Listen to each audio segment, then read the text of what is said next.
Welcome to the Sports Entrepreneurs podcast. I'm your host, Marcus Luhr, and I'm excited to have another good friend on the line, all the way from Switzerland, Mr. Alistair Gosling. How are you doing, Al?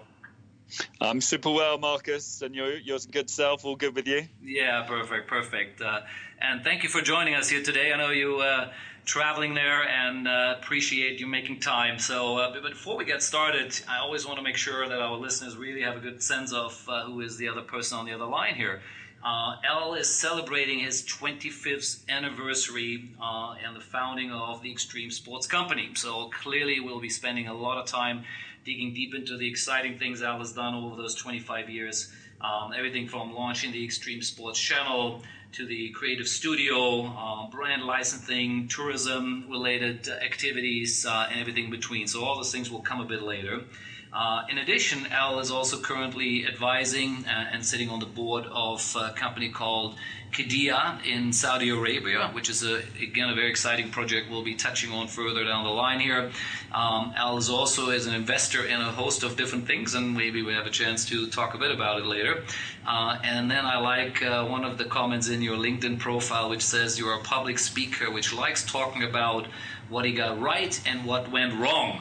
And this is really what the Sports Entrepreneurs podcast is all about. It isn't just talking about and gloating of all the great things people have done, but it's also digging deeper into what went wrong and the learnings out of that, which, from my own personal experience, have always actually deeper.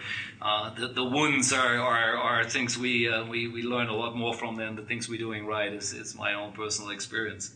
So that's a quick little warm-up on Al, and much more to come. But we always start with a warm-up sort of story, like you do in sports. And having been doing this now for 25 years, first of all, congratulations to that 25 years anniversary here, Al. Tell us a bit how it all started. How you got in after college into the world of extreme sports, which of course has changed dramatically over the years now. And we'll touch on that later. Were you an athlete yourself, or what was it? What got you into this game?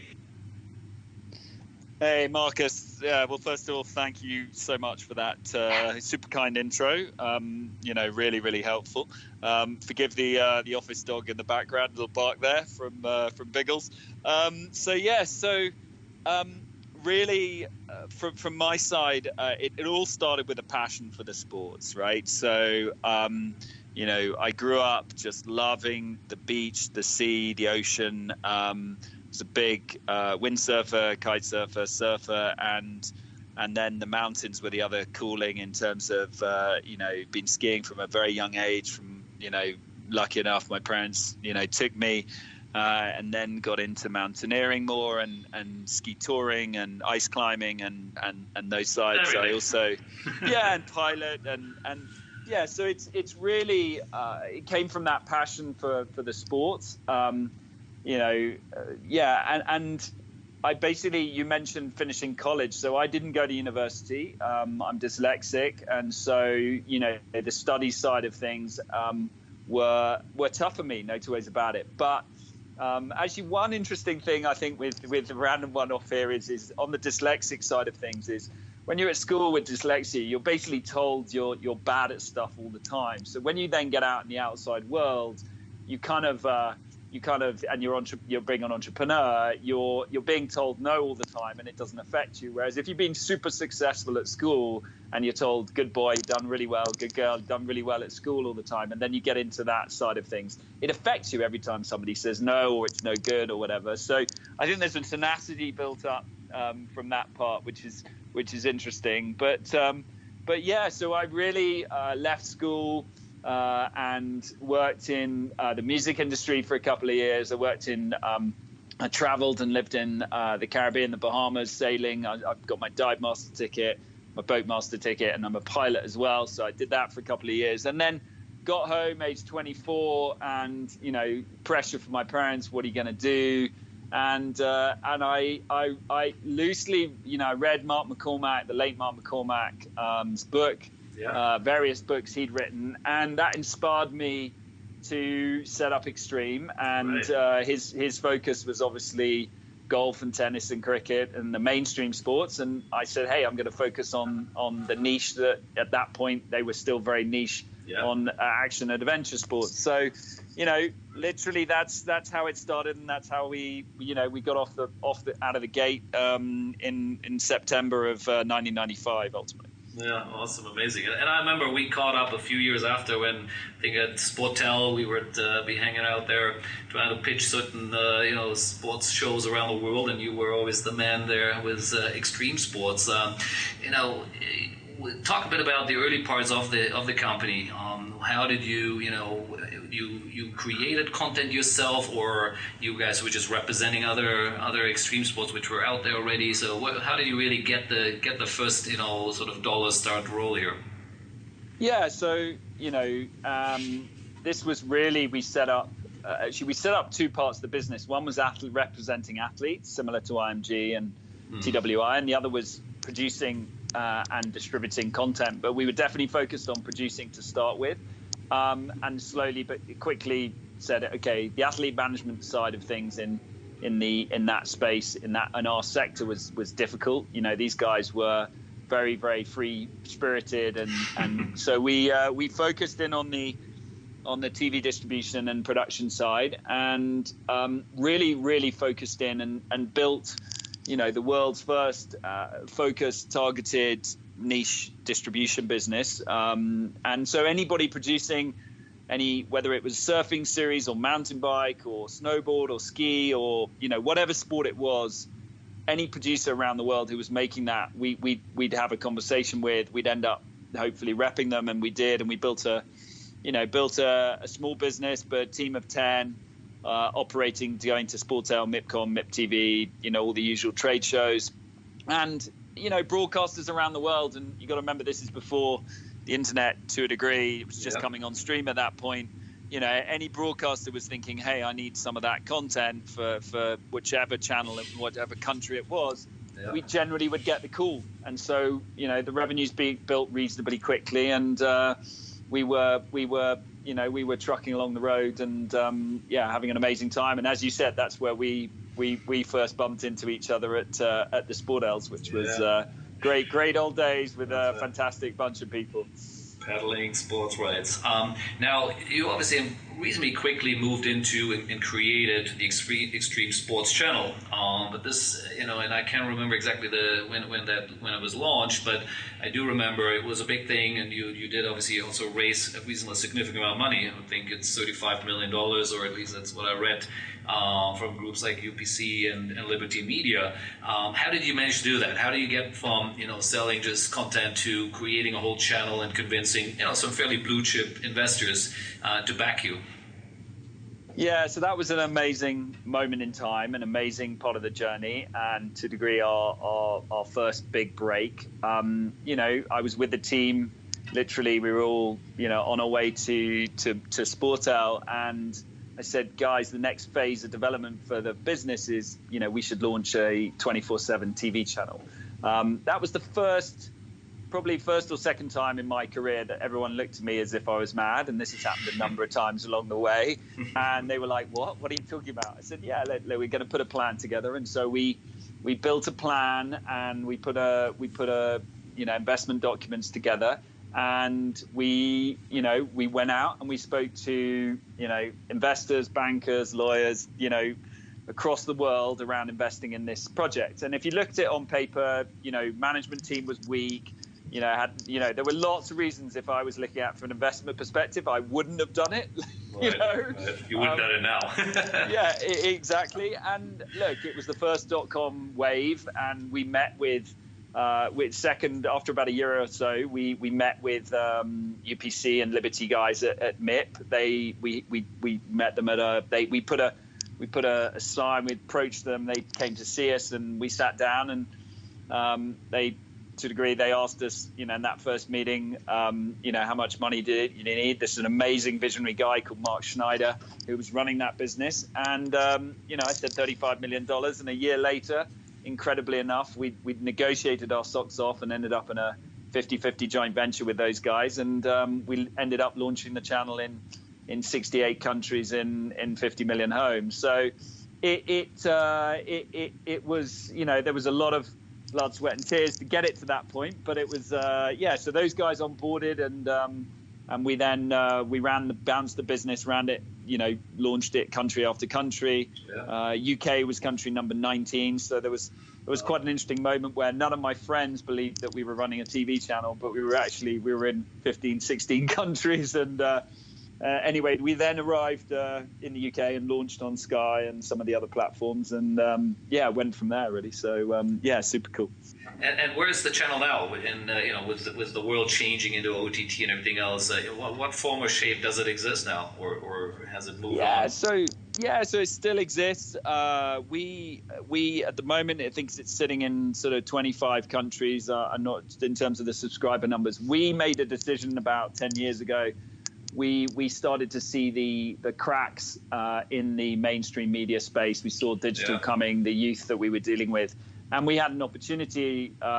We approached Liberty and said, "Look, guys, we'd like to buy the brand from on an overall basis, and we will sell you our position in the TV channel." And it took about a year to negotiate out that deal, but we did that deal, and now they obviously bought. They had Cello Media, AMC Networks. AMC then bought it and has been running that for a while. And it's tough, right? I mean, it's super tough running those things. And in the meantime, we as a company have focused into the other areas that we're now driving and developing. I love it. It's a typical entrepreneur seeing something which maybe larger corporates don't, or see the challenges down the road and then pivoting and leaving what needs to be left maybe to someone else. So I like that. It's a nice example there. But let's get a bit into in some of the other parts of the business which you may be spending even more time on now, which obviously is linked to the brand building side, taking it. Creating destinations and tourism, and tell me a bit about that space and all the things you guys are developing there. Yeah, so thank you for that. Really, look, when we exited the TV channel, we had the brand, we had that thought process, and really was right. We're gonna build a brand franchise here from an overall perspective, and what can we do with this on a global and a future-proofing basis, and so really laid down the plan for 3 areas of focus. So the first off is the media and the marketing business. So out of London, run by a guy called Ryan Maxwell. He's been with me for 6 or 7 years. Fantastic guy. He runs that business, and out of that business in London, we really do 2 things. One is we run a whole collection of social media pages across all the different platforms, from Instagram to Facebook to TikTok, and those guys we really came out of the channel business and then went, right, let's do this digitally, do the same thing. And so that business has been running anything from kind of 25 million up to actually at times up to 200 million video views a month.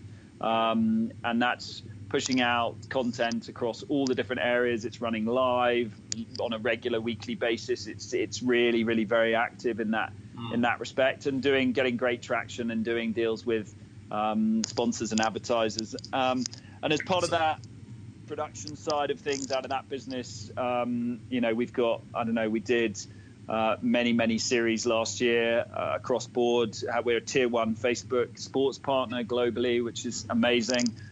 Brilliant relationship there with those guys. And so it's on the media side of things, it's super active. And then on the agency side, we work with different brands globally. So, at the moment, Stanley Black & Decker, amazing global client, working with Stanley, DeWalt, Mac. They own a whole plethora of brands, Black & Decker. And we're activating on athletes, events, creating video content, and obviously getting that out from a distribution perspective. So that's the London part of that division of what we're doing. Before we move on to some of the other parts, so from the sound of it, a lot of the things you're doing is really short form content now, or what is sort of the length of the content you guys are creating? Yeah, a lot of it is short form, absolutely. But we've also, I mean, we've got some adventure, natural history stuff coming down the road at us this year, which is long form. We've got 30 minutes. We've actually got 1 hour documentary series, 24 episodes. There's a whole plethora from that respect. So, yeah, but yes, the focus for the demographic we're dealing with is you have to adapt to the marketplace and understand what they want, what they're viewing, what their interest is, and we're working that accordingly, and that's what's getting traction with today's short attention spans. How it is. Absolutely. And I have a follow-up question on that. And that's sort of when you look at the, let's say, mainstream sports, the footballs and the NFL and the NBAs of the world, which is, their main revenue streams are still all long form, right? They're broadcast paying lots of money for those. But we all see that the short form is really, in some cases now, what's driving the engagement. But no one has really cracked it yet how to monetize it. If you look at it from your point of view now, and you've been involved in both, long form, having a full channel, to now, your own sort of digital platforms which you're feeding, you start to see that there is significant revenue streams out in short form versus what you're doing in long form. Listen, look, it's tough to make revenues. No two ways about it. But you have to put the customer, the audience, you have to put the consumer first, and you have to deliver what they want. And then it is that really difficult point of, okay, they don't want long form in the youth demographic we're wanting, right? Yeah. You've got to drive the short form, right? How do we make revenues there in a meaningful way on a similar basis? And it's, we've ground away at this for 10 years, right? We're at 15, I think, across all the platforms. We've got a base of 15 million fan base across all of them, and that has taken a lot of investment, a lot of time, and a lot of incredible work by the amazing team that I'm working with, as I said, headed up by Ryan Maxwell, to make that work, and now it's starting to work. So yeah, it's never going to be easy, but the change is there, right? And you have to adapt accordingly and be fleet of foot. And listen, to your point that you kindly mentioned earlier, I pivoted and we realised things were going to change. I was probably a little ahead of the curve, but things were going to change in the mainstream media space, and we made that move pretty early on from that respect. No, absolutely. Now let's talk a bit about events, because I believe you are putting extreme sport events together as well, and have done over the years. Tell me something. Where was sort of a highlight of that over those 25 years? Yeah, so look, we've been playing in that space for a long time. It's got very, very active, more active in the last sort of 3-5 years. We've actually just brought in a new managing director for that business, a guy called James Cook-Priest, who used to run, brilliant guy, used to run BBC's Top Gear live around the world, so did arenas and stadium tours. He was also the creator of the Taste Of brand. So he's now driving that and heading it up, doing a brilliant job. And we're the Middle East is pulling us and is hugely active. And that business really does. It puts on adventure, motorsports, and extreme sports events. But it also does a lot of stunt work. Again, coming back to the short form and tying in with the media platform, looking at what stunt you can do with a brand, or what activation you can do with a brand that kicks into short form, which then delivers the exposure they're looking for to drive whatever good or service they're looking for. So we've got some branded content in that area we're doing with a number of brands, and you look at the series and then you try to sell those, and it all ties in from an overall perspective. But yeah, so on the events front, hugely active. We're starting to rep brands in the Middle East. We've got hubs in Dubai and in Riyadh. Obviously, you mentioned kindly my position with the board at Kadir earlier. That's giving us hugely active in the Kingdom of Saudi Arabia and the transformation that's happening there. So there's real opportunity there from an overall perspective, which we're grasping and committing to and investing in. Really properly investing there, which is great. Our claim to fame in the world of extreme sports maybe is one I share with you in a minute. I can't remember exactly the year. It's probably 10 years ago. We jumped over the Great Wall of China with a skateboard. A guy called Denny Wei, which I'm sure you would know. We know him well, absolutely. Fantastic job. It was Quicksilver was the main sponsor. They put the money up. We worked with guys on the ground there to get the permit. I think there's only been 3 attempts or three times someone has been allowed to jump over this. He made it. He survived, although he broke his leg or broke his foot, I think, or injured it. On the trial run the day before. We thought he was never going to jump again. He did it 5 times on the next day. It was unbelievable. It was all over the press. He generated $10 million worth of advertisement dollars around the world for a reasonable small amount of investment by Quicksilver really at that time. So I'm assuming there's the sort of things you're talking about when it comes to the more one-off things, but which can create massive noise because they are so interesting and unique, right?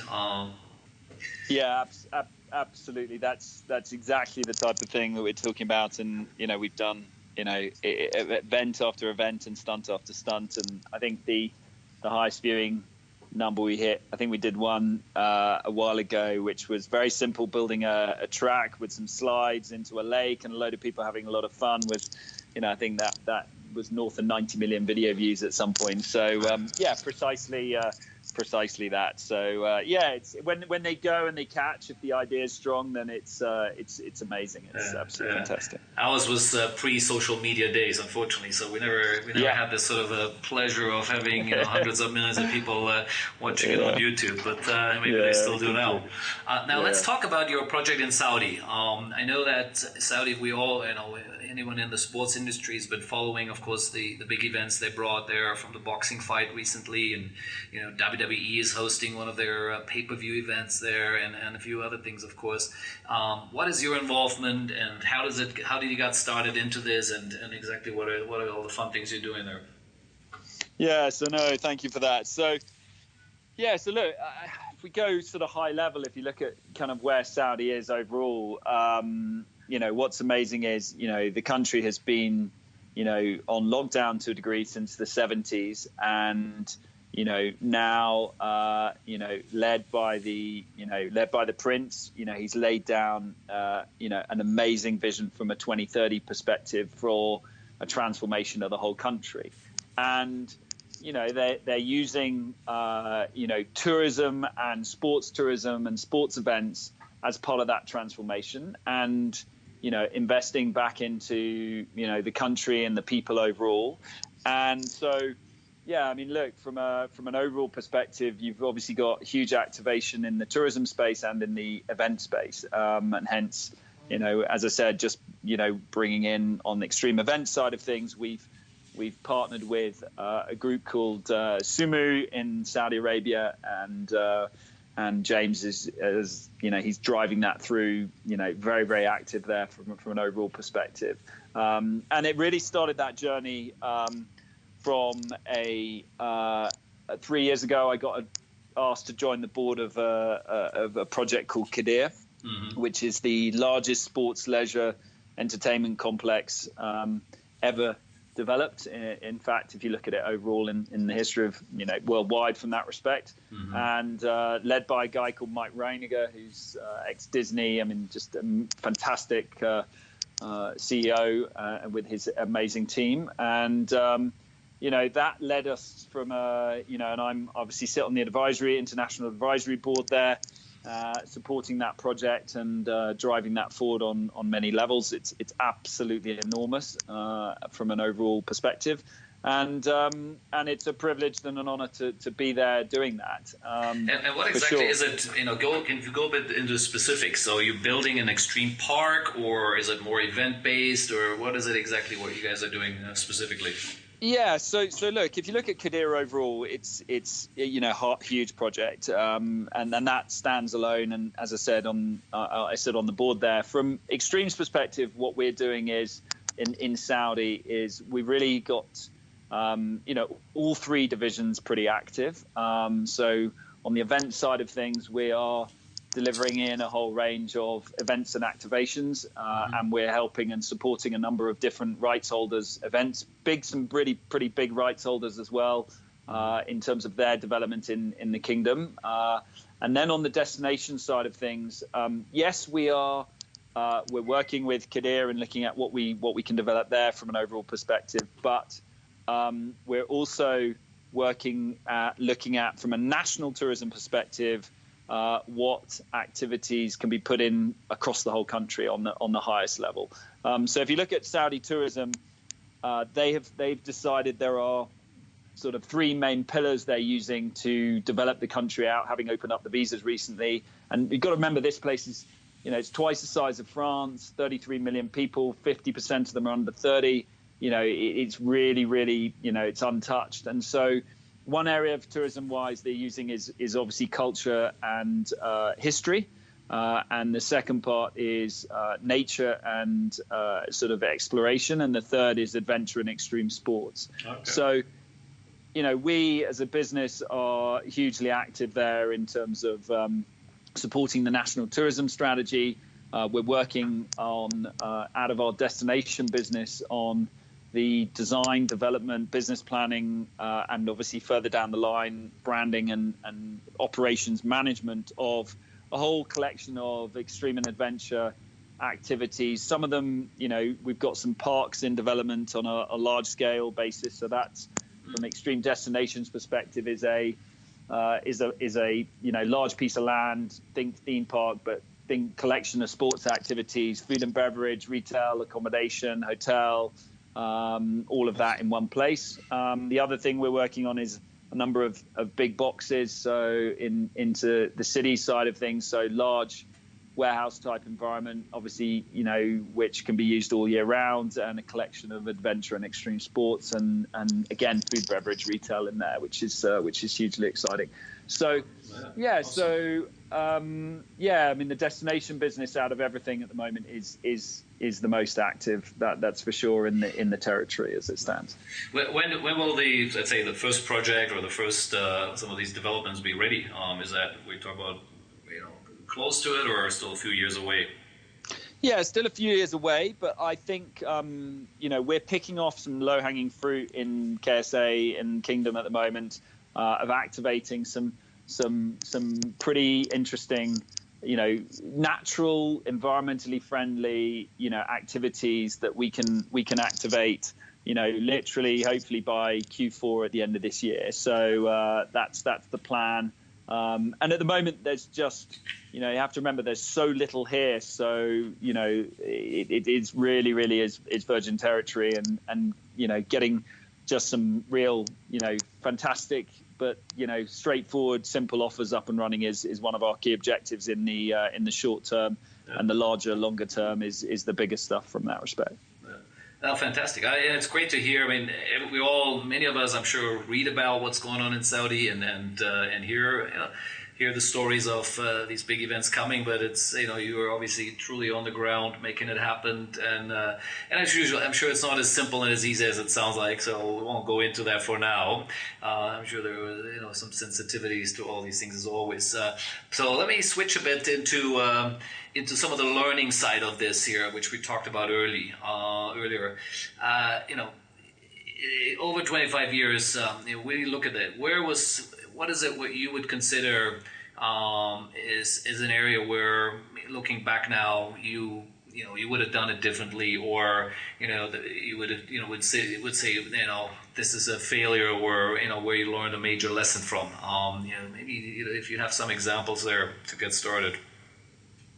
Yeah, so from an overall learning perspective, I think my first point probably would be people, right? And we always and I'm sure this is probably coming up many times, if you get the right people you lay down the right plan, the right vision, and then you get the right people around, either the overall vision, but you as the entrepreneur and leading from the front, then you can move mountains, you can change the world, you can achieve, so many things. And I think, look, if I was talking to my younger self and just,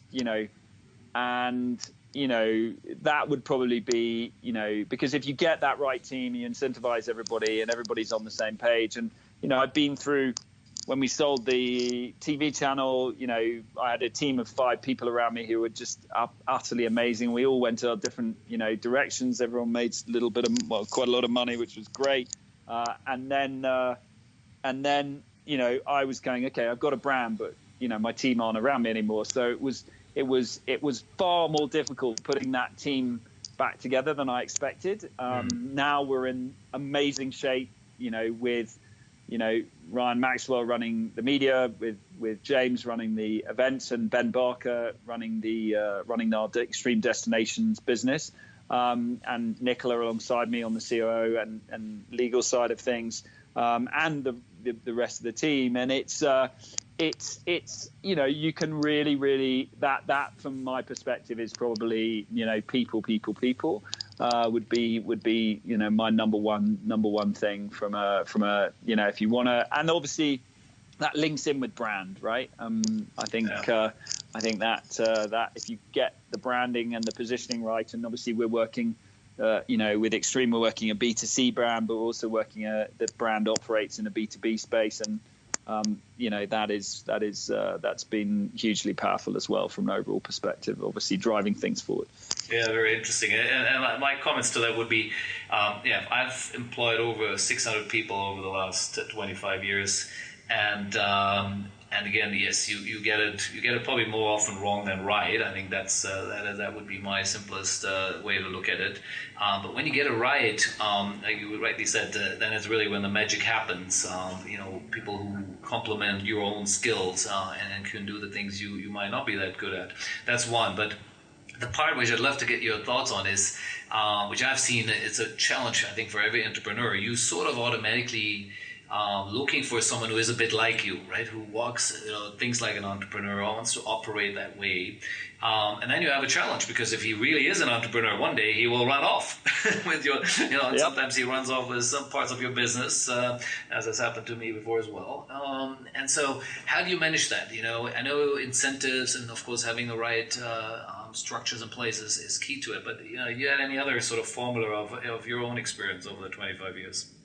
Yeah, so I think listen, I've made the biggest, just like you, the biggest mistakes on the people front, and I think it's about incentivizing. I think it's about leading from the top. I think it's about getting together. We're now, we run a what's called a digital nomad structure. So I made a decision. Office space is important in certain central hubs, but with the right people, get that balance of not expecting them to have to be in the office. The right people have that work ethic, and that structure for me, you've got to be very, very centrally well organized, but that structure is now really, really starting to work brilliantly for me. And, I think, when I get on the phone with someone and they're like, hey, I've just been paddleboarding. One of our main guys lives in the Seychelles, for example, Ben Barker, and he's onto a call with me first thing in the morning. And, he's like, I've just been paddleboarding. You kind of know his head's in the right space, because if you're doing those exercises, you're in that, you get that balance. Then what you deliver operationally is amazing, right? It's fantastic. Look, it's always a challenge in that space, and I've made some of the, if not the biggest mistakes there for sure. But we're really, really working that, that old school thinking. Everyone's got to be in the office 9 to 6. I used to be very, very much on that basis, but as time changed, you've got to adapt, and especially with the younger demographic that are coming through now, it's vital you work, you give that flex in my mind. But it's a challenge, no two ways about it. Totally agree, and we're doing literally the same thing. It is really about the flexibility rather than being worried about how many hours I spend in an office. It's really about having the right people who can do the job, and like you said, they will do it, and they will do it whenever the time is right, in the middle of the night. How big is the sort of, just to give a bit of a sense and scale of your operation in terms of the people you have in different locations, sort of, what's the size, is it really large, or is it more boutique style, sort of, like what you called it earlier, nomad style? Sorry, so in terms of how many people we got across each area you're talking about? Yeah, just to get a sense. We're at about a total of 60. So there's ballpark 20 across each of the different areas, and it flexes, and there's consultants in that mix as well. Right. It's still, that's good size. It's a lot of overheads. There's a lot of overheads. Let's put it that way. So very, very good. Interesting. Now, you've obviously had some fairly illustrious investors in the company, with UBC and Liberty, and I believe you still have certain backers now with Kleinwort and Hambros and some other banks involved. Let's call them institutional investors, and they all, they have most of the time a very different way of thinking than an entrepreneur and someone like yourself or me. How do you deal with these guys? What is it? What's the learning out of this? Dealing with these sort of type of institutional investors. Yeah, look, great question. Super good question. Look, we had a joint venture with Liberty and UPC, Europe's largest cable company, back in the day on the channel side of things. And I was young, and we built a business there. And what happened was, as Liberty came in and there was a lot of change, actually a collection of the media guys I'd been dealing with for many years kind of got sidelined. They got pushed out, and a collection, new management team came in, many of them were ex-Goldman Sachs bankers, super on it, very, very bright, but also super feisty. And they were like, how did you guys, to a degree looking at us as a bunch of kids, how did you guys get to own 50% of this business, right? And so, we ended up in court, arbitration it was, 3 times, where they were trying to dilute us, and that was pretty intense, and takes a real focus away from the management team. And I was younger, and I just went all guns blazing, right? And at them to protect our position and our interest. And look, if that same situation was now, we would just, hey, we're going to take you on head to head, and we ended up in arbitration. Clifford Chance and 10 lawyers on the other side, me and our internal lawyer, amazing guy who still works with me now, Adam Oliver, brilliant lawyer, and we won. And we kept winning, and we won again, and we went back again, and we won. And that's great. You win, but it's it's very draining. But also you frustrate the other side, break down in relationships. In these days, I would call the chief exec and say, look, let's go and have some lunch and some dinner and try and work it out, right? And try and just calm it, and and really, really navigate and try and negotiate your way through it, right? So, but again, a number of people, we've got a number of people who continue to underestimate us at the moment, and occasionally you have to protect your interests and you have to go for it. We have an interesting, and this is just. Publicly, this hasn't been talked about at the moment, but we have a brand issue running with with Extreme E at the moment, right? So we can see we're heading for a clash with those guys. We said, there's a whole story behind this, but we pitched them on a load of work. We did a whole load of stuff with them, and suddenly that was when they were all at Formula E, and now they suddenly launched Extreme E, and we've got an issue there, right? We definitely have an issue there, and we have all our our internal and external IP lawyers firing up, working through all the detail, and there's going to be a head-to-head there. So we shall see what happens on that one. But and I've actually on that again, I've tried to reach out, and these guys have made the decision on the other side. They don't want to talk; they want to head down the other route, and you have to protect your interests at certain times. So we shall see what happens there. But there's a bit of insider information that hasn't come out as yet that may appreciate it, and I think the learning again is that when you run a business, and run a successful business, and other people will come and will either try to take things away or will try to change the goalposts around. Happens all the time. I don't know how many examples I could quote here. And you're right. The better way is not to bring lawyers in, and because they just make plenty of money on the back of you, and find ways to sort it out. But it doesn't always work. We've seen it here as well. And so sometimes you just have to go in there with all guns blazing. But it is so distracting, and it takes the energy and the focus away. And I've never ever seen anything good come out of it, to be honest, on my own personal experiences. So yeah, I feel for you. This is no fun. Now. Yeah, but at least you had some additional thoughts.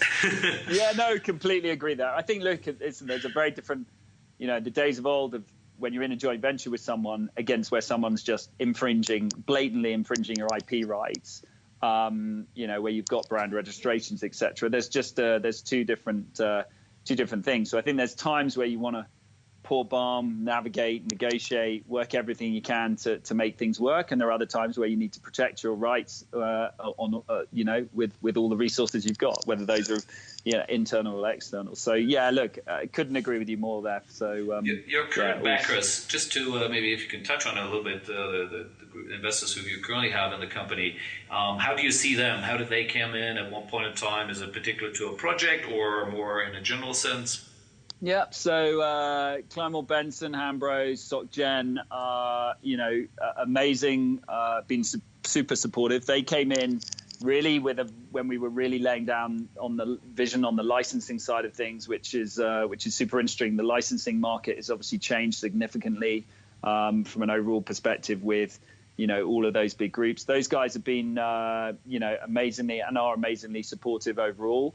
And continue to be so. So it's been they've been really, really great from an overall perspective, and fantastic from that side, and continue to be so.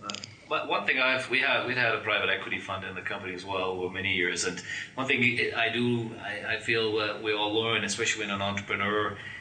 Even if you have a business degree and whatever, I think there's a certain discipline these guys bring along, right? There are reports, there are certain things, board meetings and other things which you would probably run slightly differently when these guys bring to it. Is that your experience as well? Yeah, I think, look, and it brings that discipline. I think, look, how many entrepreneurs do I meet without even, who don't have a board? Do you know what I mean? I think it's... It does bring that discipline, which can be super helpful if as an overall. And I think I think there's a time where they're obviously fantastic to have them in the business, and there are other times where they are trouble, right? So from an entrepreneur perspective, so it's all good, the ebb and flow. But look, we're in an incredibly interesting moment from a business perspective, and I'm one of my key things is making sure, as we did with the TV channel, the core groups around me, team around me, everyone had significant shareholding in the business, and that's the other thing that I truly believe in, and on an overall basis, making sure that's happening, and we're right in the middle of getting that put into place as we speak. So all good. That's awesome. Now I'd love to talk a bit about the sport itself. Extreme sports, when you started, like you rightly said, was young, fresh, a bit like what eSports is now, or e-gaming is now. It was the sort of hot thing, the cool thing. No one had kind of figured out really how to make money with it, but it was there, and there was an audience for it. And that's, we just said 25 years ago, we had the X Games there.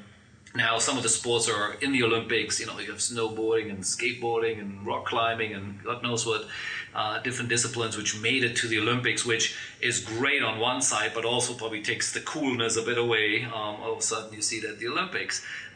Where do you see, what's happening? Where do you see the sport going? Yeah, so listen, they as I've grown up to a degree, they've grown up, right? And they've become more mass market, and that presents its challenges, but also its opportunities. So my view here is, if you go high level, is, the media side of things was hot, in our space, when we launched the TV channel. That media has been disseminated across all the digital platforms now, and whether it's people pick it up on YouTube, Facebook, wherever you're picking up, the younger demographic, wherever they're getting media, it is. And there's, a plethora of these sports, available on all different platforms. So I think the sports themselves are maturing. As you said, inclusion in the Olympics. I think for me, the next wave and the next area of this is if you look at high level stuff that's going on, we're all spending a huge amount of time on electronics. And so when we then get our free time and our spare time, people want to do stuff that is going to disengage them, maybe flush a little bit of adrenaline through their system to disengage you from the electronics that we all spend way too much time around.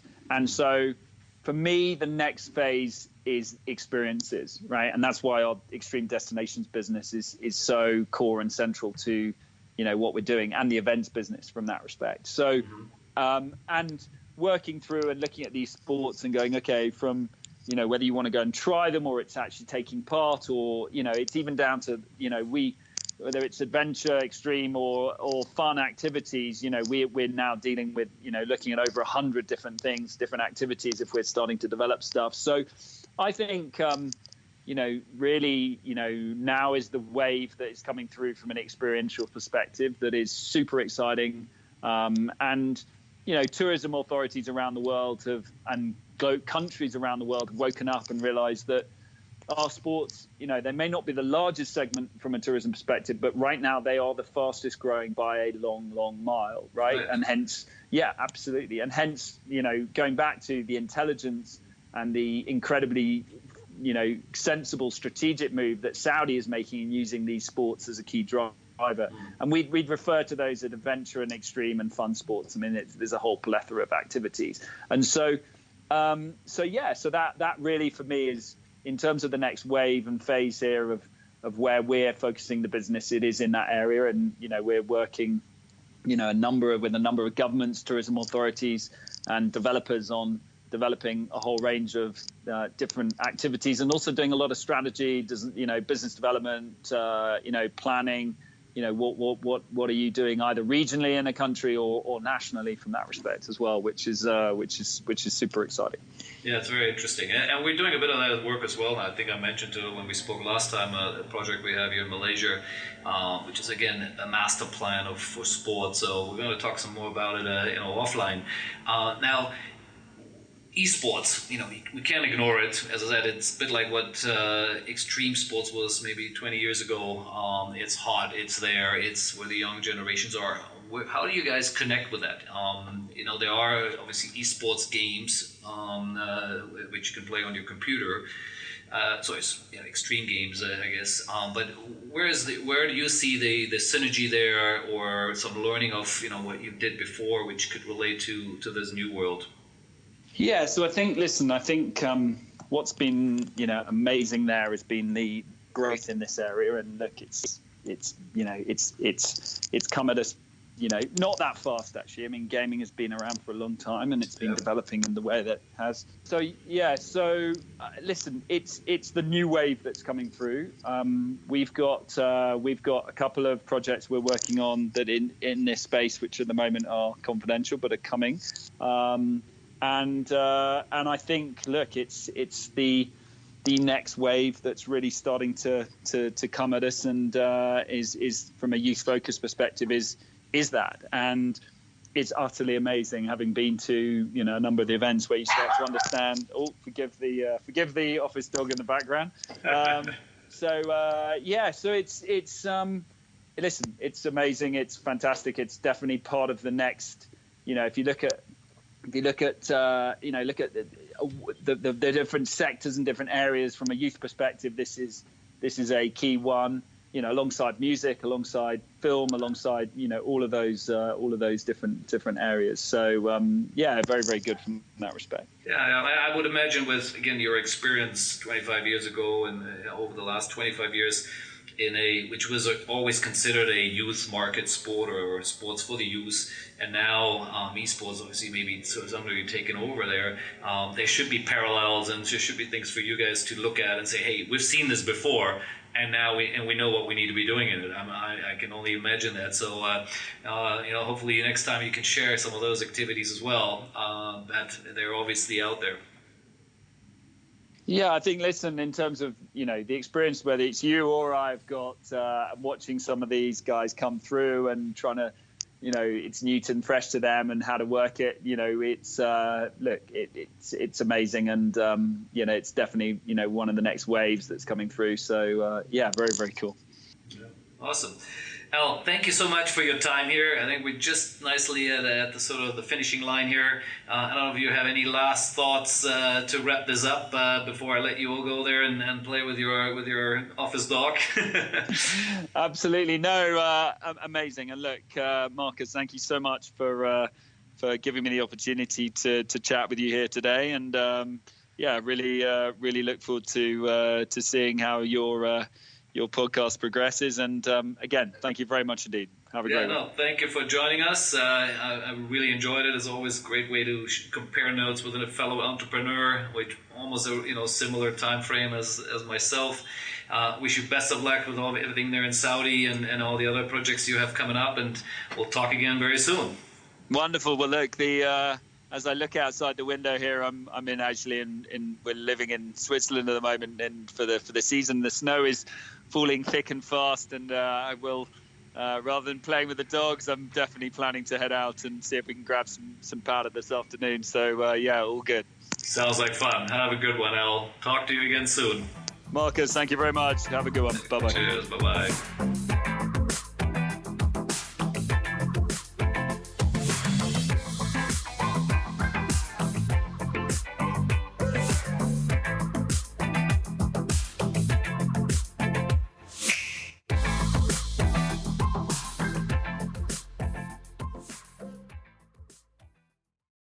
The Sports Entrepreneurs by Marcus Luhr podcasts are a collection of interviews and stories. All content in this podcast is the copyright of Marcus Luhr. Reproduction and distribution of the presentation without written permission of the owner is prohibited. All rights reserved.